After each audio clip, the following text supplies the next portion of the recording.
जय शिवराय मित्रांनो. आशा I S या आपल्या यूट्यूब चॅनलवर तुमचे सर्वांचे स्वागत आहे. आपण आज 7 जानेवारी 2022चे करंट बेसिक बघणार आहोत. आजचा टॉपिक आहे भारतीय संविधानातील महत्त्वपूर्ण वैशिष्ट्ये. तर आपण आज बघूया भारत सरकारचा कायदा 1935, ब्रिटिश संविधान आणि अमेरिकन संविधानमधून आपण कुठल्या तरतुदी घेतल्या आहेत ते आपण बघणार आहोत. चला तर मग सुरू करूया. आता पहिले आपण भारत सरकारचा कायदा 1935मधून कुठल्या तरतुदी घेतल्या ते बघूया. पहिली तरतूद आहे फेडरल स्कीम म्हणजे संघराज्य पद्धत. आता संघराज्य पद्धत काय असते? राज्यांनी करार करून जो देशाची स्थापना केलेली असते त्याला संघराज्य असे म्हणतात. पण भारताबाबत ही बाब लागू होत नाही. तर भारतातील जे राज्य आहेत ते करार करून एकत्र आलेले नाहीत. म्हणून भारतीय संविधानात संघराज्य असा उल्लेख न करता राज्यांचा संघ असा उल्लेख केला आहे. म्हणूनच जी सिस्टीम आहे आपली ती संघराज्य पद्धतीवर आधारित आहे.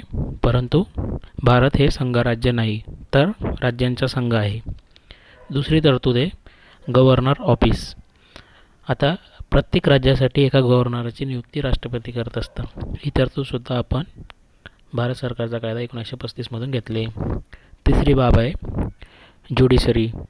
ज्युडिशरीज म्हणजे न्यायव्यवस्था. आज आपल्या देशात सर्वोच्च न्यायालय, उच्च न्यायालय आणि जिल्हा लेवलला डिस्ट्रिक्ट न्यायालय आहेत. ही तरतूद आपण या कायद्यातून घेतली. चौथी तरतूद आहे पब्लिक सर्व्हिस कमिशन म्हणजे लोकसेवा आयोग. आपण ज्या एक्झामची तयारी करत आहोत त्याची तरतूद ही 1935च्या कायद्यातून घेतली आहे म्हणजेच UPSC आणि MPSC. पाचवी तरतूद आहे आणीबाणी. आणीबाणी हा टॉपिक आपण डिटेलमध्ये 6 जानेवारीच्या लेक्चरमध्ये एक्सप्लेन केला आहे. तर आणीबाणीची तरतूदसुद्धा आपण 1935च्या कायद्यातून घेतली. आणि पुढची बाब आहे प्रशासकीय तरतूद. ही सुद्धा आपण भारत सरकारचा कायदा 1935मधून घेतले. आता MPSC मागील प्रश्नपत्रिका तुम्ही बघितली असतील तर ह्याच्यावर जसा तसा प्रश्न विचारला जातो. आता आपण ब्रिटिश संविधानातून कुठल्या तरतुदी घेतल्या ते बघूया. पार्लमेंटरी गव्हर्नमेंट म्हणजे संसदीय सरकार. आता संसदीय सरकार काय असते? केंद्रात लोकसभा आणि राज्यसभा असेल त्यातून जे मेंबर निवडून येतील ते सरकार स्थापन करत असतात. यालाच संसदीय सरकार असे म्हणतात. परत दुसरं आहे कायद्याचे राज्य म्हणजे रूल ऑफ लॉ. आपले जे भारत सरकार आहे ते कायद्याच्या आधारावर काम करत असते. म्हणजेच आज आपल्या देशात संविधान हे सर्वश्रेष्ठ कायदा आहे. आता जर बऱ्याच वेळेस UPSCच्या सुद्धा इंटरव्ह्यूमध्ये विचारलं जातं की एखादा व्यक्ती श्रेष्ठ की संविधान श्रेष्ठ, तर याचं उत्तर आहे संविधान श्रेष्ठ असते. कारण की आपण रूल ऑफ लॉ ही तरतूद ॲक्सेप्ट केली आहे. तिसरी तरतूद आहे सिंगल सिटिझनशिप म्हणजेच एकेरी नागरिकत्व. अमेरिकेचा विचार केला तर अमेरिकेमध्ये लोक हे ते ज्या राज्यात राहतात त्याचेसुद्धा नागरिक असतात आणि संपूर्ण अमेरिकेचे सुद्धा नागरिक असतात. म्हणजे त्यांच्या इथे ड्युअल नागरिक आहे. भारतात हे एकेरी नागरिकत्व स्वीकारण्यात आले आहे. म्हणजे आपण फक्त भारताचे नागरिक असतो, राज्यांचे नागरिक असत नाही. पुढची टर्म आहे कॅबिनेट सिस्टीम. आता कॅबिनेट सिस्टीम काय असते? केंद्रात पंतप्रधान असतात आणि त्यांना सहाय्य करण्यासाठी जे मंत्रिमंडळ असते त्यालाच कॅबिनेट सिस्टीम असे म्हणतात. पुढला आहे संसदीय विशेष अधिकार. संसदेतील अधिवेशन चालू असताना खासदारांनी जे वक्तव्य केले असते त्यावर कुठल्याही कोर्टात प्रश्न विचारला जात नाही. दुसरी बाब आहे संसदेचे अधिवेशन सुरू होण्याच्या 40 दिवस अगोदर आणि 40 दिवस नंतर त्यांना कुठल्याही प्रकारचे नागरिक कारवाई केली जात नाही. फौजदारी कारवाई करता येते. पुढची टर्म आहे बायकॅमेरलिझम म्हणजे द्विसदनात्मक पद्धत. आपल्याला माहिती आहे संसदेत लोकसभा आणि राज्यसभा आहे, तसेच राज्यात विधानसभा आणि विधान परिषद आहे. पुढची तरतूद आहे रिट्स. रिट्स म्हणजे आपल्या जर मूलभूत अधिकारांचे हनन होत असेल तर आपण घटनेच्या कलम 32चा वापर करून डायरेक्ट सर्वोच्च न्यायालयात जाऊ शकतो आणि कलम 226चा वापर करून उच्च न्यायालयात जाऊ शकतो. एवढ्या तरतुदी आपण ब्रिटिश संविधानातून घेतलेल्या आहेत. आता अमेरिकेच्या संविधानातून ज्या गोष्टी घेतल्या त्या बघूया. मूलभूत अधिकार. मूलभूत अधिकारांची तरतूद घटनेच्या भाग 3 मध्ये करण्यात आले, कलम 12 ते 35 अंतर्गत. दुसरी टर्म आहे इंडिपेंडेंट ज्युडिशरी, म्हणजेच न्यायालयाचे स्वातंत्र्य.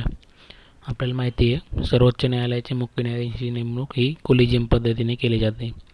तसेच सर्वोच्च न्यायालय असो किंवा उच्च न्यायालय असो, येथील कर्मचाऱ्यांची नेमणूकचा संपूर्ण अधिकार हा त्या न्यायालयाचा असतो. परत सर्वोच्च न्यायालय किंवा उच्च न्यायालयातील न्यायाधीशांचे वेतन हे भारताच्या संचित निधीतून दिले जाते. त्याच्यावर कुठल्या प्रकारचे मतदान घेतले जात नाही. आता पुढची टर्म आहे इम्पिचमेंट ऑफ प्रेसिडेंट. राष्ट्रपतीवर महाभियोग म्हणजेच त्यांना पदावरून काढून टाकण्यासाठी तरतूद. आता एकच टर्म जी घटनेत दिली आहे ती संविधानाचे उल्लंघन केल्याबद्दल राष्ट्रपतींना पदावर काढता येते. पुढची टर्म आहे ज्युडिशियल रिव्ह्यू, म्हणजेच न्यायालयीन पुनर्विलोकन. संसदेने कुठलाही कायदा घटनेच्या आधारावर केला आहे किंवा नाही हे चेक करण्यासाठी न्यायालय याचा वापर करू शकते. पुढची टर्म आहे सुप्रीम कोर्ट किंवा हायकोर्ट किंवा उपराष्ट्रपती यांना पदावरून काढून टाकण्याची तरतूद ही सुद्धा आपण अमेरिकेच्या संविधानातून घेतली आहे. पुढची टर्म आहे वी द पीपल. आपल्या घटनेच्या प्रस्तावनेत दिलं आहे की आम्ही भारताचे लोक. हे शब्दसुद्धा आपण अमेरिकेच्या संविधानातून घेतलेले आहेत. यावर प्रश्न विचारून झाला आहे. प्रस्तावनेचे जे फ्रेमवर्क आहे ते सुद्धा आपण अमेरिकेच्या संविधानातून घेतलेले आहे. एवढ्या संपूर्ण टर्म आपण अमेरिकेच्या संविधानातून घेतल्या आहे. आता थोडक्यात रिव्हिजन करून घेऊया. आपण भारत सरकारच्या कायद्यातून संघराज्य पद्धत, राज्यपालांची तरतूद, न्यायपालिका, लोकसेवा आयोग, आणीबाणी आणि प्रशासकीय तरतुदी आपण भारत सरकार कायदा 1935 मधून घेतले आहेत. आता ब्रिटिश संविधानातून आपण संसदीय सरकार, कायद्याचे राज्य, एकेरी नागरिकत्व, कॅबिनेट सिस्टीम, परत संसदीय विशेषाधिकार, द्विसदनात्मक पद्धत आणि रिट्स हे आपण ब्रिटिश संविधानातून घेतलेले आहेत. तसेच अमेरिकेच्या संविधानातून आपण मूलभूत अधिकार, न्यायालयाचे स्वातंत्र्य, राष्ट्रपतींवर महाभियोग, न्यायालयीन पुनर्विलोकन, पुढचा आहे सुप्रीम कोर्ट आणि हायकोर्ट आणि उपराष्ट्रपती यांना पदावरून काढून टाकण्यासाठीची तरतूद.